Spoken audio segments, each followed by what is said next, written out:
j'ai quitté Canal pour D8 à l'époque et devenu C8, tout le monde m'a dit « mais qu'est-ce que tu vas foutre là-bas » etc. J'ai dit « mais attendez, c'est génial, c'est le Far West ». J'ai eu une vie d'écrivain, une vie de publicitaire, une vie dans la presse, une vie dans la télévision.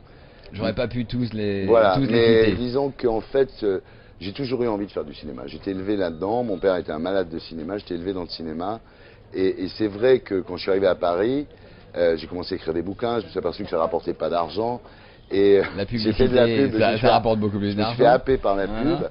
Et une fois que je suis sorti de la pub, je me suis fait happer par la télévision. Donc à 55 ans, il y a 5 ans, j'ai décidé de me lancer dans le cinéma. Voilà. Je crois quand j'ai quitté Canal pour D8 à l'époque et devenu C8, tout le monde m'a dit « mais qu'est-ce que tu vas foutre là-bas » etc. J'ai dit « mais attendez, c'est génial, c'est le Far West. Si tu fais la banque, t'es banquier, si tu fais le salon de coiffure, t'es coiffeur. Il y a beaucoup de place. Donc il y a de la place pour deux. Cyril fait la semaine, moi je fais le week-end. Et puis voilà, je veux dire, il n'y a pas d'autre problème que ça, on s'entend plutôt bien et il n'y a pas d'autre problème que ça. D'accord, donc c'est vraiment une vraie belle répartition. C'est une chaîne où on peut faire, enfin en tous les cas, moi j'ai besoin d'espace. Quand je faisais par exemple C'est l'Italien sur Canal, l'émission durait 1 heure. Et quand je disais à Rodolphe Belmer ou à Ara Aprikian, écoutez franchement 1 heure, c'est un peu con, il fallait déplacer Groland, mais ils n'ont jamais déplacé Groland, ce qui fait que mon émission pendant 10 ans a duré 1 heure. Là, je suis arrivé sur C8, je dis, je veux 1h30, il n'y a pas de problème, tu as 1h30. Le Far West, il y a de la place, quoi. Sur Canal, c'était un peu comme ça. Est-ce que vous pensez que vous resterez à la télévision aussi longtemps, au moins, que Michel Drucker? Beaucoup plus.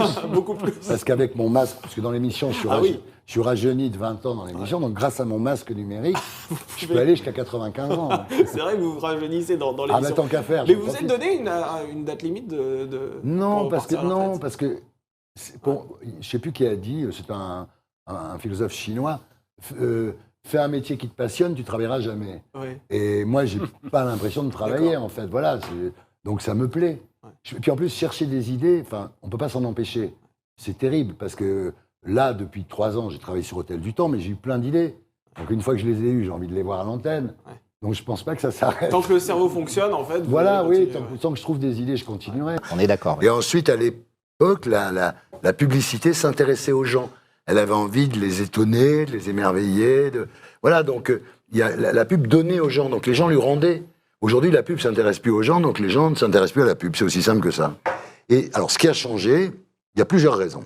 Il y a d'abord l'arrivée des cost contrôleurs. C'est-à-dire qu'il y a des mecs qui sont arrivés, qui vont aller voir les annonceurs. Contrôle de coûts il y aura, vous dépensez trop d'argent dans les films, c'est pas bien, etc. Donc les autres, ils ont dit, ah bon, oui, non, vous faites arnaquer. Bon, donc déjà, problème. Deuxième problème, c'est la loi E20 qui n'a rien arrangé. Ah oui.